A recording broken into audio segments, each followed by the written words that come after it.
Rasulillah Muhammad ibn Abdullah wa ala alihi wa sahbihi wa man wala, amma ba'd. Yang saya cintai, yang saya muliakan para alim ulama, para habaib, para kiai, para asatid, para tokoh masyarakat, para aparat pemerintah, wabil khusus guru kita Sayyiduna Al-Habib Hanif Al-Abbas. Mudah-mudahan Allah panjangkan umur beliau, Allah sehatkan jasmani dan ruhani beliau, Allah permudah urusan dunia akhirat beliau, Allah perkuat langkahan kaki beliau di dalam berdakwah dan berjuang di jalan Allah Subhanahu wa taala. Amin ya rabbal alamin. Yang saya cinta, yang saya muliakan, para habaib, para dzurriyyah Nabi Muhammad, Al-Habib Hasan Ibn Alwi As-Segaf beserta para habaib. Mereka diciptakan dari tanahku, maka celakalah bagi orang-orang yang mendustakan keutamaan mereka. Barang siapa yang mencintai mereka, Allah akan cinta kepadanya, dan barang siapa yang membenci mereka, Allah akan benci kepadanya. Mudah-mudahan dengan duduknya kita di ini majelis, berkumpul bersama para habaib, Allah jadikan kita hamba-hamba yang dicintai olehnya.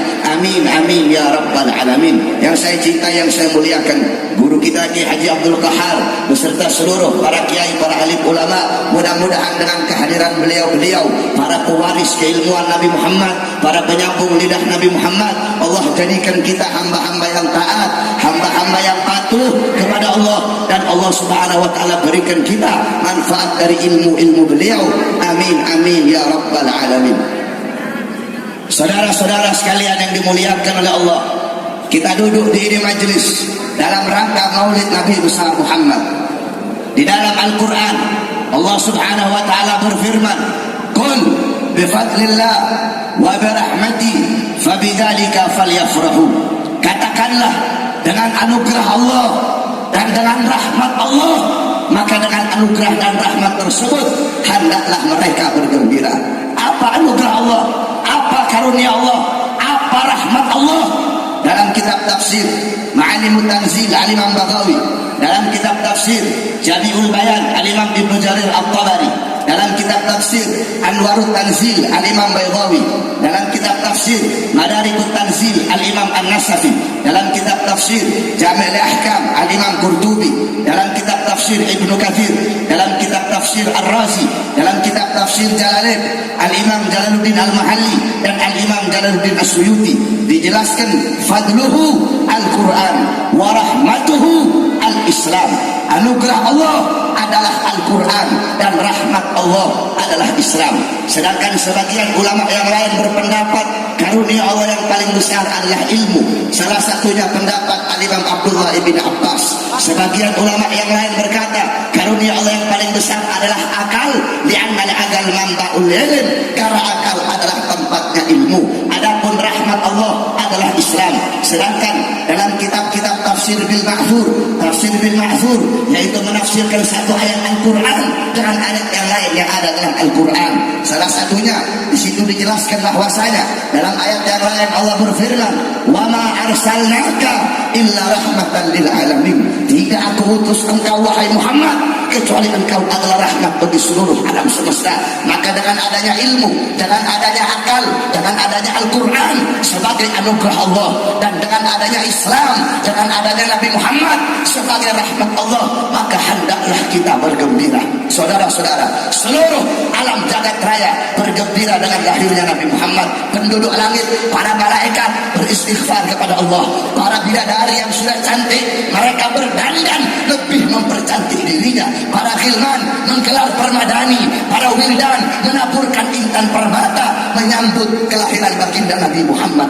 Penduduk langit, penduduk bumi, binatang-binatang, tumbuh-tumbuhan, batu-batuan, sampai-sampai syair yang sering kita dengar yang dikarang oleh guru kita Al-Habib Muhammad Rizq bin Husain bin Syihab, "Rahatil atyaru tasdu fi layalil maulid." Burung-burung bersenandung, burung-burung bernyanyi gembira di malam kelahiran Nabi Muhammad. Seluruh binatang-binatang yang di laut, yang di darat, yang di tanah, yang di udara, seluruh binatang bergembira. Semua makhluk yang di langit, yang di bumi, illa iblis, kecuali iblis. Di hari lahirnya Nabi, iblis menangis, iblis teriak, iblis menjerit, iblis tidak rela, iblis tidak ridha dengan lahirnya Nabi Muhammad. Kenapa? Karena karena Nabi Muhammad adalah musuhnya iblis yang paling besar. Karena Nabi Muhammad adalah makhluk yang paling dibenci oleh iblis. Dalam riwayat, Nabi pernah bertanya kepada iblis, "Wahai iblis, siapa makhluk yang paling kau benci? Siapa musuhmu yang paling besar?" Apa jawab iblis? "Anta ya Muhammad. Kamu wahai Muhammad musuhku yang paling besar. Kamu wahai Muhammad makhluk yang paling aku benci. Setelah aku siapa? Setelah engkau keluargamu, setelah engkau anak cucumu adalah makhluk yang paling aku benci setelah kamu." Saudara-saudara, para habaib adalah dzurriyyah Nabi Muhammad. Jawab sama-sama. Berarti kalau ada yang membenci para habaib, siapa itu orang? Siapa itu golongan? Siapa itu kelompok? Al-Habib Rizik bin Hussein bin Syihab, beliau adalah salah satu daripada anak cucu Rasulullah, darah daging Rasulullah. Beliau berjuang untuk bangsa, berjuang untuk agama, berjuang untuk negara. Beliau berdakwah pagi, siang, sore, malam untuk meneruskan perjuangan datuk-datuknya. Jawab sama-sama. Berarti kalau ada yang membenci beliau, siapa itu orang? Kalau ada yang mengkriminalisasi beliau, siapa itu orang? Ada yang mencaci maki beliau, siapa mereka? Kalau ada yang melemahkan perjuangan beliau, siapa mereka? Kalau ada yang menggembosi perjuangan beliau, siapa mereka? Iblis benci dengan anak cucu Rasulullah. Iblis benci dengan maulid Nabi Muhammad. Berarti kalau ada yang benci dengan maulid Nabi, siapa mereka? Siapa mereka? Alhamdulillah saudara-saudara, kemarin maulid Akbar 212, humul ladina yungkiruna al-maulid hum yahduruna fi majlisil maulid. Mereka orang-orang yang ingkar sama maulid. Kemarin 212 yang dihadiri jutaan umat, mereka semua yang ingkar sama maulid, alhamdulillah ikut hadir baca maulid Nabi Muhammad SAW. Saudara-saudara, tidak ada satupun sosok baik dari kalangan NU, baik dari kalangan Muhammadiyah yang bisa mempersaudarakan umat, yang bisa menyatukan umat, yang bisa mengumpulkan umat. Hakikatnya Allah yang mengumpulkan, tapi melalui sosok siapa? Tidak ada satupun sosok kecuali sosok Al-Habib Rizik bin Hussein bin Syihab. Oleh karena itu saya sampaikan pada malam hari ini bahwasanya guru kita Habib Rizik, beliau bukan hanya milik FPI saja, tetapi beliau adalah milik seluruh umat Islam. Siapapun mau macam-macam dengan beliau, mau mengkriminalisasi beliau, kalian bukan hanya berhadapan dengan FPI saja, tetapi kalian akan berhadapan dengan kami, umat Islam.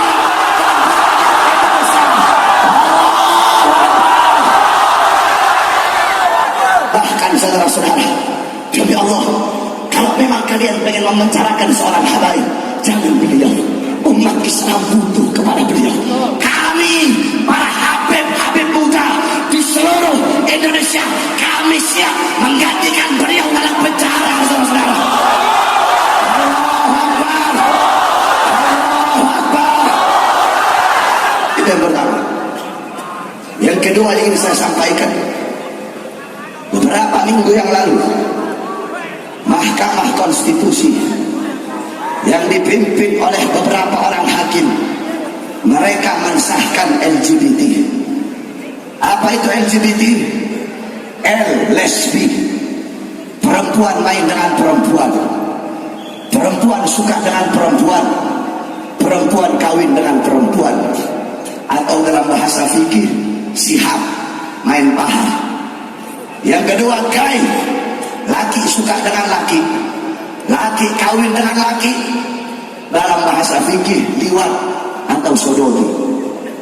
Yang ketiga biseksual, bisa main sama laki, bisa main sama perempuan. Yang keempat transgender, laki jadi perempuan, perempuan jadi laki. Saya tanya, kacau tidak? Jawab yang keras, kacau tidak? Kacau tidak? Mereka yang mensahkan punya otak apa tidak? Punya akal apa tidak? Goblok apa bukan? Goblok apa bukan? Nyata apa bukan? Bajingan apa bukan? Lawan atau biarkan? Lawan atau biarkan? Saudara-saudara, semuanya Allah ciptakan berpasang-pasangan, betul? Ada laki-laki ada laki-laki ada perang. Kadang-kadang ada khunsa. Apa itu khunsa? Khunsa itu bukan banci, bukan.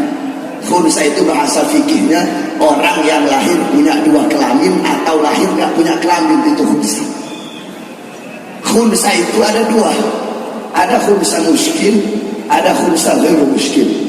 Ada yang sulit ditetapkan, dihukumi dia laki atau perempuan. Ada yang gampang ditetapkan dia laki atau perempuan. Intinya semua Allah ciptakan berpasang-pasangan. Ada laki-laki, ada perempuan, ada siang, ada malam, ada siang, ada malam, ada matahari, ada bu, ada langit, ada bu, ada lautan, ada darah. Semuanya. Yang pertama kali diciptakan oleh Allah Nabi Adam. Setelah Allah ciptakan Nabi Adam, Allah ambil dari tulang rusuk sebelah kirinya. Kemudian Allah ciptakan Sayyidatuna Hawa. Dari segala sumber keindahan, sumber kebersihan, sumber kesopanan, sumber kecantikan. Setelah Allah ciptakan Siti Hawa, Nabi Adam melihat, siapa engkau? Dijawab, aku Hawa. Engkau Allah ciptakan untuk siapa? Aku Allah ciptakan untukmu, wahai Adam. Kalau engkau Allah ciptakan untukku, datang sini wahai Hawa. Apa kata Hawa? Engkau yang kesini wahai Adam. Makanya dalam adat kebiasaan manusia, kita laki-laki datang kepada perempuan, kita melamar perempuan. Andaikan ketika dipanggil sama Nabi Adam, Hawa datang sini, Siti Hawa datang, bisa-bisa kebalik, perempuan yang melamar kita, perempuan yang datang menikahi kita. Ketika mau disentuh sama Nabi Adam, terdengar suara, wahai Adam, belum sah bagimu menyentuh Hawa sebelum adanya pernikahan. Allah berfirman dalam hadis qudsi, keagungan adalah kainku, kebesaran adalah selendangku. Aku menyaksikan seluruh makhluk yang menempati langit dan bumiku. Dengan ini aku nikahkan Adam dan Hawa dengan mas kawin bersalawat kepada kekasihku Muhammad sallallahu alaihi wasallam. Jadi Nabi Allah Adam pasangannya siapa? Allah ciptakan Adam dan Hawa. Bukan Adam dan Agung, bukan. Bukan Adam dan Asep, bukan. Adam dan Hawa Allah ciptakan untuk bukan Hawa dan Hindun, bukan. Hasan Segap sama Bahar bin Smith gak boleh kawin. Habib buat Syarifah, Ustadz sama Ustadzah, bukan Ustadz sama Ustadz, bukan jeruk makan jeruk. Saudara-saudara, binatang yang tidak punya otak, binatang yang tidak punya akal, itu binatang tahu mana lubang yang diciptakan untuk dia, mana lubang yang bukan diciptakan untuk dia. Tuhan diperhalus aja ya gaya-gaya. Intinya gaya itu yang suka sama lubang tai. Cuma diperhalus aja bahasanya. Saya tanya anjing laki, kalau ketemu anjing laki, kawin atau berantem? Kawin atau berantem? Ayam jantan ketemu ayam jantan, kawin atau berantem? Kawin atau berantem? Kecuali babi mungkin. Babi dia biseksual, bisa pakai laki, bisa pakai perempuan. Cuma makhluk binatang, gak punya otak, gak punya akal. Saya tanya, berarti kalau ada laki suka sama laki, kalau ada perempuan suka sama perempuan, mereka adalah binatang. Siapa yang lebih mulia? Siapa yang lebih mulia? Homo dan anjing, siapa yang lebih mulia? Homo dan babi, siapa yang lebih mulia? Mereka yang homo, mereka yang lesbi, lebih binatang dari binatang, saudara-saudara. Makanya Presiden Zimbabwe kalau ada homo lesbi dia masukkan penjara. Terus dia bilang, homo, kalau pasangan kamu bisa bunting, baru saya keluarkan dari penjara. Laki sama laki bisa bunting tidak? Bisa bunting tidak? Perempuan lesbi dia masukkan penjara. Kamu lesbi, kalau pasangan kamu bisa bunting, baru saya keluarkan dari penjara. Perempuan sama perempuan bisa bunting tidak? Ini Indonesia, mayoritas muslim terbesar, kok bisa mereka melegalkan dan mensahkan LGBT? Kamu tahu dalam kitab Rawdatul Talibin, Al-Imam An-Nawawi, qal mu'allif ilajul farji fil farji wa yadkhulu fihi al-liwat min al-fawahish al-kaba'ir. Apa kata beliau? Kata Imam Nawawi, masuknya kemaluan perempuan kepada kemaluan perempuan atau lesbi, begitu juga liwat, begitu juga sodomi, itu adalah perbuatan keji, perbuatan buruk yang sangat-sangat besar, saudara-saudara.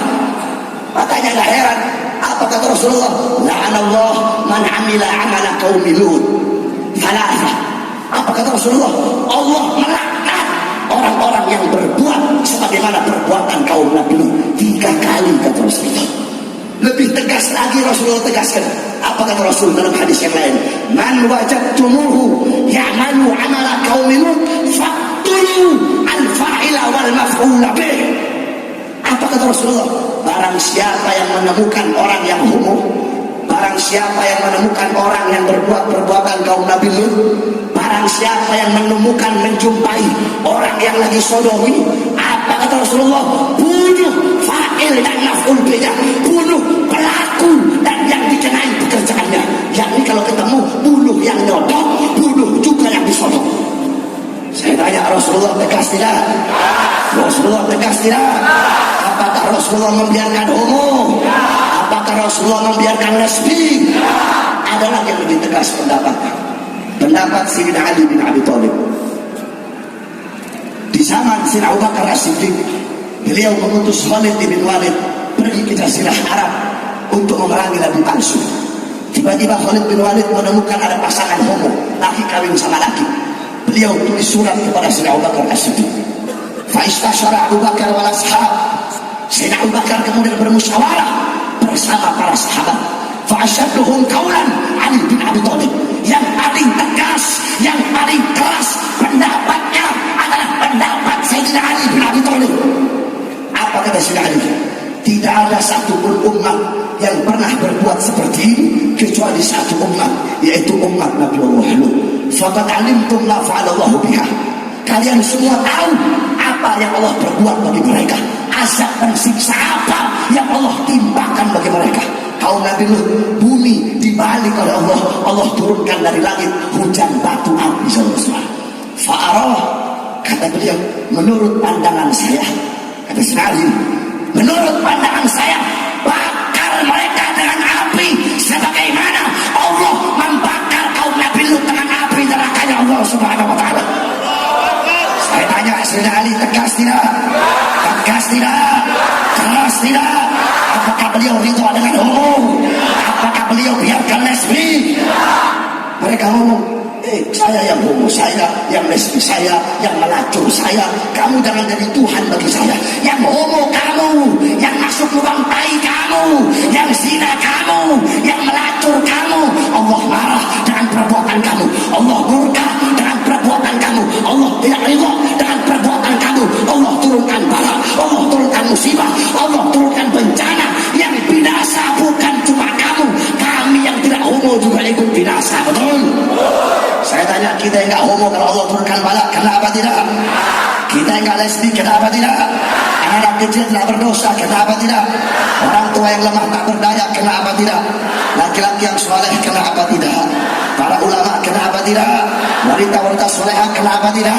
Oleh karena itu, kalau ada acara-acara homo, bubarkan atau biarkan? Bubarkan atau biarkan? Bubarkan atau biarkan?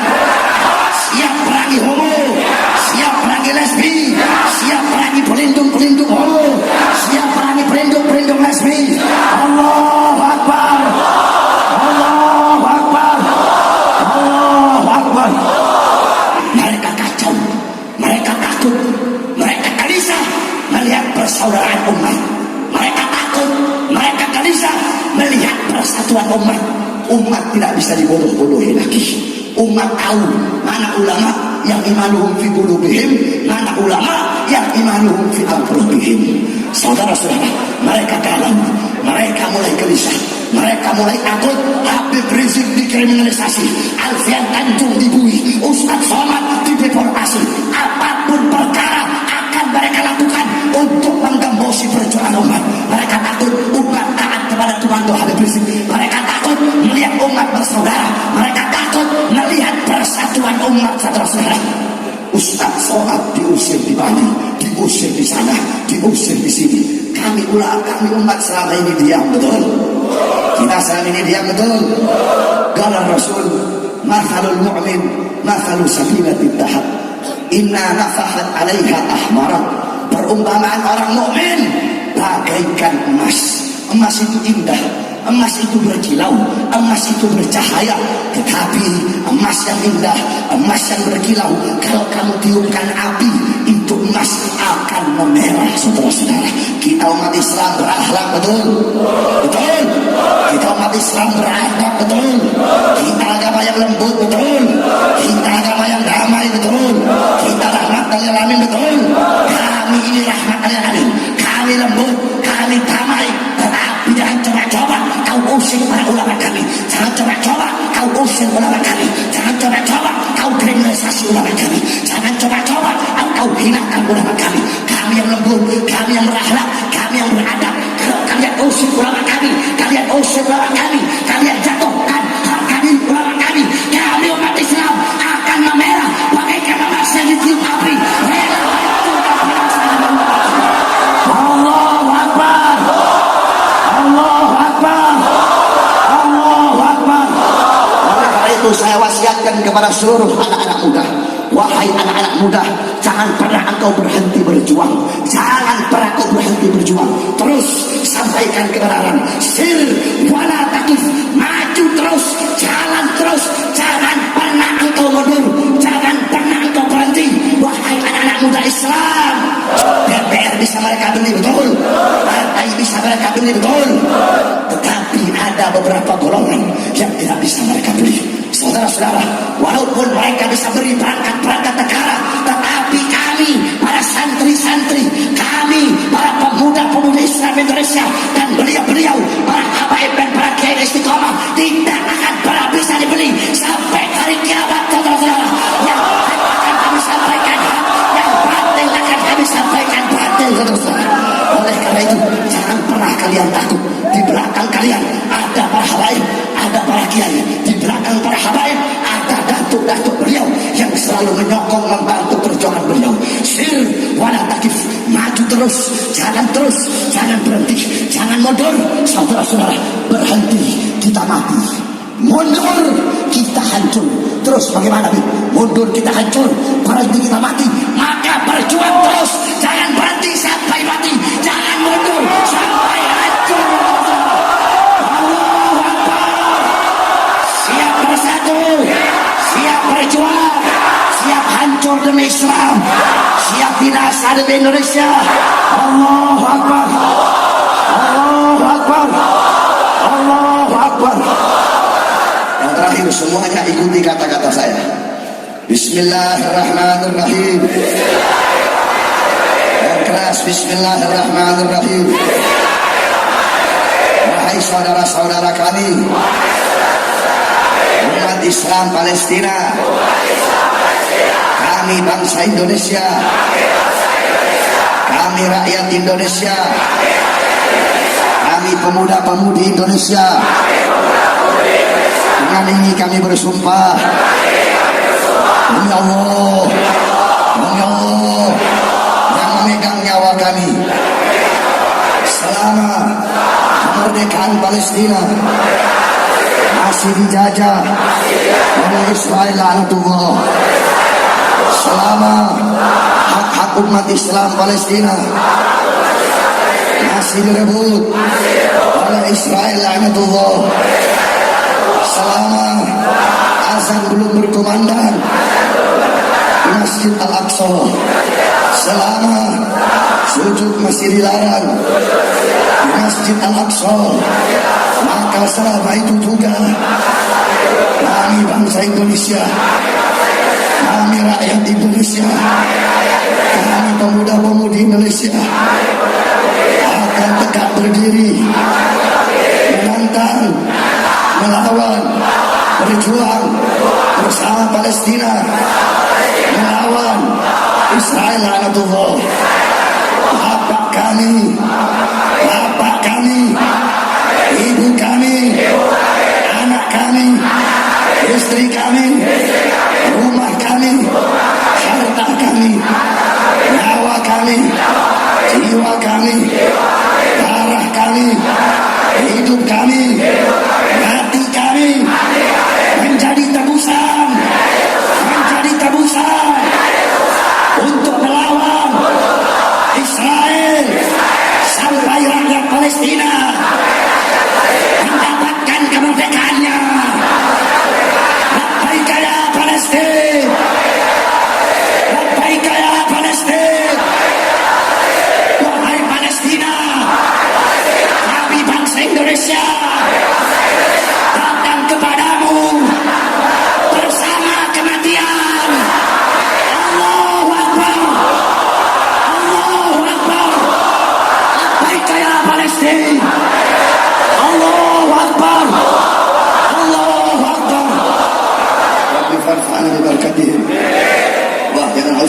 سنتهم وعمتنا في طريقتهم ومعافاة من الفتن وصلى الله عليه وسلم محمد وعلى آله وصحبه وبارك وسلم. Alhamdulillah.